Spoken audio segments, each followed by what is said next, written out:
सारे चले हमारे इतने पैसे लगे हुए हैं, चले ये हम कोई सिलसिला लगाएं, कुछ सोचे कि हमने इनके बारे क्या करना है। अगर हमें पता लगे कि ये हमने सेल ही करना है कि चले हमारे कुछ पैसे तो बच जाएं।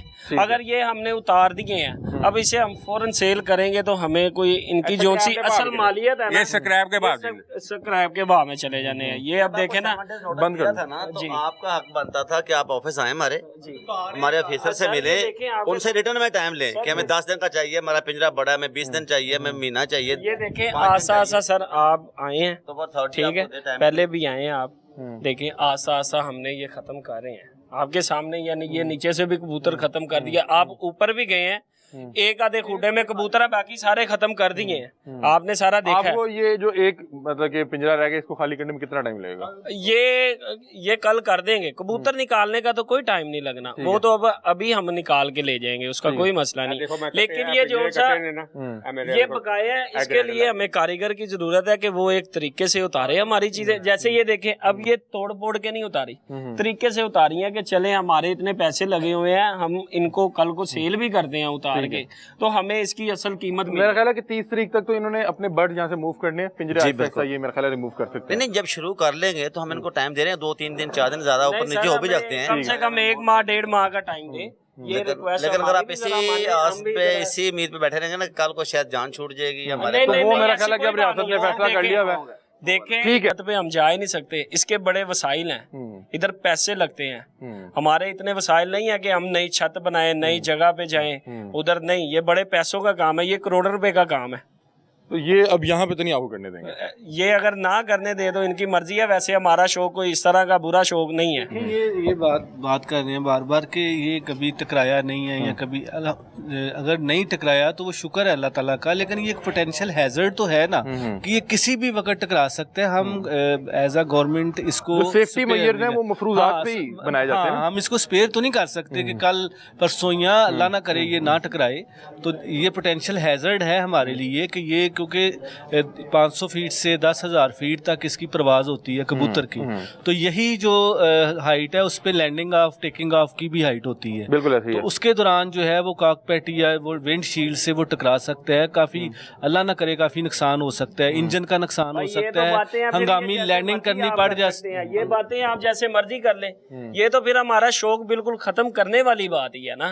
आप बातें हैं सर, हम आपका शौक नहीं खत्म कर रहे, ये शौक ही सर खत्म हो रहा है। क्या हो रहा है, हमारे खुड्डे उतर गए, कबूतर इधर से जा रहे हैं, हमारा शौक खत्म हो गया। अब ये हम ले गए हैं, हमारे ऊपर कार्रवाई होनी है, कोई मसला बनेगा, हम परेशान होंगे। ये आपके सामने ही है, ये खाली कर दिए, ले गए हैं कबूतर। कहाँ भेजे अभी हम? वो भेज दिए हैं, काफी दूर भेज दिए हैं, इधर से मतलब कि आप किसी और जगह जाके शौक नहीं करेंगे, अब छोड़ देंगे? कर सकते सर, कैसे करेंगे, ये करोड़ रुपए का काम है। आप भी कबूतरबाज हैं जी, कब से कर रहे हैं? ਮੈਨੂੰ ਤੇ ਹੋ ਗਏ ਨੇ 50 ਸਾਲ ਹੀ ਹਿਸਾਬ 60 ਸਾਲ ਤੋਂ 60 ਸਾਲ ਤੁਹਾਨੂੰ ਕਬੂਤਰ ਉਡਾਉਂਦੇ ਹੋ ਗਏ ਨੇ? 50 ਸਾਲ 50 ਸਾਲ ਉਮਰ ਕਿੰਨੀ ਮਾਸ਼ਾਅੱਲਾ ਤੁਹਾਡੀ? ਮੇਰੀ 62 ਸਾਲ ਉਮਰ ਹੈ। ਮਤਲਬ ਕਿ ਤੁਸੀਂ 10-12 ਸਾਲ ਦੀ ਉਮਰ ਤੋਂ ਬਚਪਨ ਤੋਂ ਸ਼ੌਕ ਕਰ ਰਹੇ ਹੋ। ਉਹਨੂੰ ਕਹਿ ਰਹੇ ਕਿ ਹੁਣ ਨਹੀਂ ਤੁਹਾਨੂੰ ਕਰਨ ਦੇਣਾ ਇਸ ਇਲਾਕੇ 'ਚ ਖਾਸ ਤੌਰ ਤੇ। ਇਹ ਤੇ ਸ਼ੌਕ ਖਤਮ ਵਾਲੀ ਗੱਲ ਹੈ ਨਾ, ਇਹਦੇ 'ਚ ਕੋਈ ਨੁਕਸਾਨ ਹੈਗਾ ਹੀ ਨਹੀਂ। ਅੱਛਾ, ਅਜੇ ਤੱਕ ਤੇ ਨਹੀਂ, ਬਚਪਨ ਤੋਂ ਅਸੀਂ ਕਰਦੇ ਆ ਰਹੇ ਹਾਂ, ਸਾਨੂੰ ਤੇ ਕੋਈ ਨਜ਼ਰ ਨਹੀਂ ਆਇਆ ਕਿ ਇੱਥੇ ਕੋਈ ਨੁਕਸਾਨ ਹੈ। ਤੁਸੀਂ ਖਬਰ ਸੁਣੀ ਹੋਏਗੀ ਕਿ ਜਹਾਜ਼ ਲੈਂਡ ਹੋ ਰਿਹਾ ਸੀ ਜਾਂ ਟੇਕ ਆਫ ਕਰ ਰਿਹਾ ਸੀ, ਉਸ ਟਾਈਮ ਕੋਈ ਪਰਿੰਦਾ ਟਕਰਾ ਜਾਏ ਤੇ ਉਹ ਹੰਗਾਮੀ ਲੈਂਡਿੰਗ ਕਰਨੀ ਪੈ ਜਾਂਦੀ, ਤੇ ਉਹ ਇੱਕ ਸੇਫਟੀ ਮੇਜਰ ਬਣਾ ਰਹੇ ਨੇ ਕਿ ਇਸ ਰਕਬੇ 'ਚ ਇਸ ਇਲਾਕੇ 'ਚ ਨਹੀਂ ਹੋਣਾ ਚਾਹੀਦਾ। ਇੱਥੋਂ ਜਹਾਜ਼ ਜਿੱਲੇ ਜਾਏਗਾ ਮੈਨੂੰ ਦਿਖਾ ਦੇਣਾ ਕਿੰਨਾ ਕਿ ਨਹੀਂ ਮੈਂ ਸਹੀ, ਇੱਥੋਂ ਕੋਈ ਜਹਾਜ਼ ਲੰਘੇਗਾ ਨਾ ਮੈਨੂੰ ਦਿਖਾ ਦੇਣਾ ਕਿੰਨਾ ਕਿ ਨਹੀਂ ਮੈਂ ਸਹੀ। ਉਹ ਜਹਾਜ਼ ਡਿੱਗ ਪ੍ਰਵਾਸ 'ਚ ਹੁੰਦਾ, ਉਹ ਕਬੂਤਰ ਦੇ ਨਾਲ ਨਹੀਂ ਟਕਰਾ ਸਕਦਾ। ਤੁਹਾਡਾ ਕਬੂਤਰ ਵੈਸੇ ਕਿੱਡਾ ਪ੍ਰਵਾਸ ਕਰਦਾ? ਸਾਡਾ ਕਬੂਤਰ ਫੁੱਲ ਬੰਦ ਹੋ ਜਾਂਦਾ। ਕਿੰਨਾ ਉੱਤੇ ਜਾਂਦਾ? ਘੱਟ ਤੋਂ ਘੱਟ 10,000 मीटर ਤੇ ਚਲੇ ਜਾਂਦਾ। 10,000 ਅਗਰ ਉਹ ਮੀਟਰ पे जा रहा है तो अल्लाह ਫਲਾਜ ਚਲੇ ਜਾਂਦਾ, ਫਲਾਜ ਚਲੇ ਜਾਂਦਾ, ਉਥੋਂ ਕਬੂਤਰ ਨੇ ਕਿਸੇ ਨਾਲ ਨਹੀਂ ਵੱਜਣਾ, ਉਹਨੇ ਉੱਥੇ ਖਲੋ जाना। इस फिजा में चला जाता ना उधर से, उसने किसी के साथ, ये देखे अब ये कबूतर उड़े हैं, वो चीलों के दरमियान ही है, चीलें देखें आप, उनका कोई शिकार कर रही हैं। हाँ, ये भाई ने आगे बात की है जी, ये कबूतरों की वजह से चीलें इधर आई हैं, वो कबूतर उड़े हैं, वो चीलें देखें कितनी है उनके पास, कोई शिकार कर रही है उनका। भाई ये नहीं है, ये हम बातें करी जाएं, जितनी मर्जी बातें बनाई जाएं कि जी ऐसे हो गया, इनकी वजह से ऐसे हो गया, तो ये कोई ऐसी बात नहीं। अच्छा, आप मुझे बताएं कि आप 50 साल से कर रहे हैं। हाँ जी। आपने आज तक इस तरह का कोई वाकया नहीं देखा। लेकिन देखें कि जो सेफ्टी मेजर्स हैं वो इसी तरह से जो है मफरूजात पे बनाए जाते हैं कि अल्लाह ना करे ये परिंदा जाके टकरा जाए। जब आपका परिंदा 10,000 जो है मीटर पे है अल्लाह ना करे वो जान के तो नहीं जाके लेगा, हादसाती तौर पे ही जाके लेगा ना। वो हादसाती तौर पे अगर अल्लाह ना करे किसी बड़े हादसे को जन्म देता है तो क्या उससे बेहतर नहीं कि आप इस इलाके से दूर चले जाएं? मैं जो उनसे बात कर रहा हूँ ना, 50 साल हो गए हैं, आज तक तो अल्लाह की जिरा में गए, कोई वाकया नहीं होया। सही है मैं छड़ दिते ने हूँ, मैंने 2 साल हो गए छड़ दिते ने। सही, मैं बिल्कुल खत्म कर दिते सही, क्योंकि शौक ही बड़ा महंगा है। ਇਹ ਹੁਣ ਲੱਖਾਂ ਕਰੋੜਾਂ ਦੇ ਪਹੁੰਚ ਗਿਆ ਸ਼ੌਕ। ਕਿੰਨੇ ਦਾ ਜੋੜਾ ਹੁੰਦਾ ਹੈ? ਮਹਿੰਗੇ ਤੋਂ ਮਹਿੰਗਾ 20 ਲੱਖ ਰੁਪਏ ਦਾ ਜੋੜਾ ਹੈ। ਅੱਛਾ 20 ਲੱਖ ਰੁਪਏ ਦਾ ਜੋੜਾ। ਵਜ੍ਹਾ ਕੀ ਹੈ? ਵਜ੍ਹਾ ਕਿ ਯਾਰੀ ਪ੍ਰਵਾਦ ਹੈ ਕਿ ਜਿੱਲੇ ਕੱਪ ਉੱਡਦੇ ਨੇ ਨਾ ਤੇ ਉਹ ਜਿਹੜਾ ਜਿੱਤਣਾ ਉਹ ਨਹੀਂ ਮਿਲਣਾ ਕੱਪ। ਸਹੀ, ਤੇ ਉਹ ਆਬਾਦੀਆਂ बादियां नहीं, ये कप उड़ता है। आम तो कबूतर इतना महंगा नहीं हो सकता, वही कबूतर जो नायाब किस्म के हैं जो ज्यादा उड़ना नहीं इधर अल्लाह माफ करे इतनी किसी की मामलात नहीं है कि वो 20 लाख 30 लाख का कबूतर ले सके। ठीक है, ये बाहर वाली साइडों पर हो, दुबई वाली साइड पर। मैं ये नहीं कह रही कि अपना शौक छोड़ दो, दूसरे इलाके में ये कहती है कि यहाँ से शिफ्ट हो जाओ, किसी सेफ एरिया में चले जाओ जहाँ पे ये इसके लिए पैसों का सारा मामला है ना। देखिए ये अगर इतना आसान हो, ठीक है, एक तरफ आप कह रहे हैं कि पैसों का मामला है, नहीं है वो 20-20 लाख का नहीं। आपने ये बात की है ना कि सेटअप हमारा 20 लाख का 50 लाख का, अगर आप अपने शौक पे इतने पैसे लगा रहे हैं तो बाहर जाके कर लें। सर ये देखिए, ये हमारा जगह है, ये जगह हमारा, इसके नीचे काम भी हो रहा है। ये हमने अब की नहीं काफी देर की जगह ली हुई है, मुनासिब पैसों में ली हुई है। अब इसकी जो सी मालियत है, हम अब इसको दोबारा कहीं जाके खरीदे, वो बड़े पैसे चाहिए। अब हमारी इतनी गुंजाइश नहीं है। बिल्डिंग आपने सिर्फ कबूतर के शौक के लिए खरीदी? नहीं, अपने काम के लिए खरीदी। पहले काम के लिए वही है, काम को हम शौक बाद में, पहले हमारा काम है। अच्छा, मैं इनसे पूछना चाह रहा हूँ क्योंकि ये बड़े जो है पुराने जो है वो इस शौक से वो बसते हैं और इस खेल के खिलाड़ी हैं। मुझे बताएं कि कितना अर्सा जो है एक कबूतर का लाइफ साइकिल होता है, कितना अर्सा वो हयात रहता है? 10 से 15 साल। 10 से 15 साल, मतलब कि ये बड़ा लंबा अर्सा होता है। और इसको क्या, इसकी ट्रेनिंग कैसे होती है, इसकी तैयारी में क्या क्या किया जाता है? ये बचपन में छोड़ने हैं हमने छत पे ऊपर, ठीक है, अडाने हैं, ये छत की पहचान करते हैं। इसने यही घेरा रखना है। सही, कितनी देर में इसको छत की पहचान होती है? महीना लग जाता है। महीना, फिर उसको पता होता है जाना ना, वो चला जाना।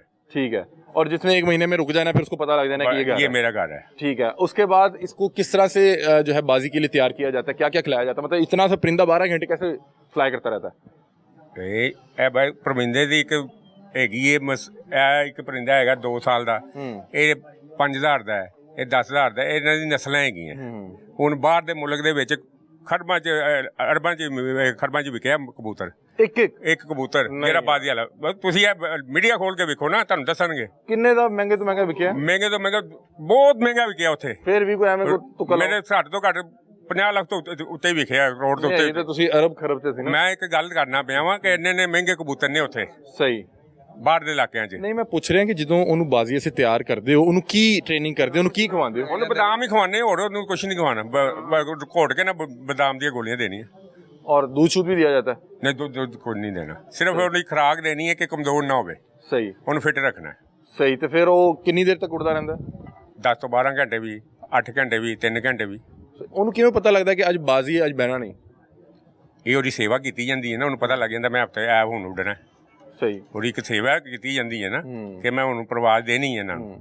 ਇਹ ਤੇ ਕੋਈ ਜੂਆ ਸ਼ੂਆ ਵੀ ਹੁੰਦਾ? ਨਹੀਂ, ਜੂਆ ਜਾਵਾ ਨਹੀਂ, ਇਹ ਸਿਰਫ ਕੱਪ ਉੱਡਦਾ। ਸਹੀ, ਇਹ ਗੱਡੀ ਰੱਖ ਲਈ, ਸੂਜੀ ਰੱਖ ਲਈ, 35-40 ਛੱਤਾਂ ਹੁੰਦੀਆਂ, ਇਹ ਉਹਨਾਂ ਦੀ ਹੁੰਦਾ ਹੈ। ਬਾਜ਼ੀ ਬੂਜ਼ੀ ਪੈਸੇ ਪੂਸੇ ਕੋਈ ਨਹੀਂ ਲੱਗਦੇ। ਇਹ ਕਹਿ ਰਹੇ ਨੇ ਕਿ ਜਿੱਥੇ ਜਿਹੜੀ ਛੱਤ ਤੇ ਤੁਸੀਂ ਕਬੂਤਰ ਰੱਖੇ ਨੇ ਉਸ ਛੱਤਾਂ ਤੇ ਇਹ ਵੇਖੋ ਚੀਲਾਂ ਫੇਰ ਰਹੀਆਂ ਨਾਲ, ਬਾਜ਼ ਫੇਰ ਰਹੇ ਨੇ। ਛੱਤ ਹੈਗੀ ਹੈ ਨਾ, ਇੱਥੇ ਚੀਲਾਂ ਦਿਖਾਓ, ਉੱਥੇ ਕਬੂਤਰ ਉੱਡਦੇ ਪਏ ਨੇ, ਉੱਥੇ ਮੈਨੂੰ ਚੀਲਾਂ ਦਿਖਾ ਦੇਣਾ। ਉੱਥੇ ਬਾਹਰ ਛੱਡੇ ਨੇ, ਨਹੀਂ ਇਹ ਉੱਲੇ ਪਾਸੇ ਫਿਰ ਰਹੀਆਂ। ਇਹ ਪਲਾਜ਼ਾ ਭਾਈ, ਇੱਥੇ ਤੇ ਕੋਈ ਛੱਤ ਨਹੀਂ ਨਾ ਹੈਗੀ, ਤੁਸੀਂ ਦੇਖ ਰਹੇ ਹੋ ਇੱਥੇ ਕਿਉਂ ਫਿਰ ਰਹੀਆਂ? ਕਿੰਨੀ ਚੀਲ ਫਿਰਦੀ ਪਈ? ਹਾਂ, ਇੱਥੇ ਚੀਲਾਂ ਇਸ ਕਰਕੇ ਫਿਰਦੀਆਂ, ਇੱਥੇ ਗੋਸ਼ਤ ਪਾਉਂਦੇ ਨੇ ਲੋਕੀ।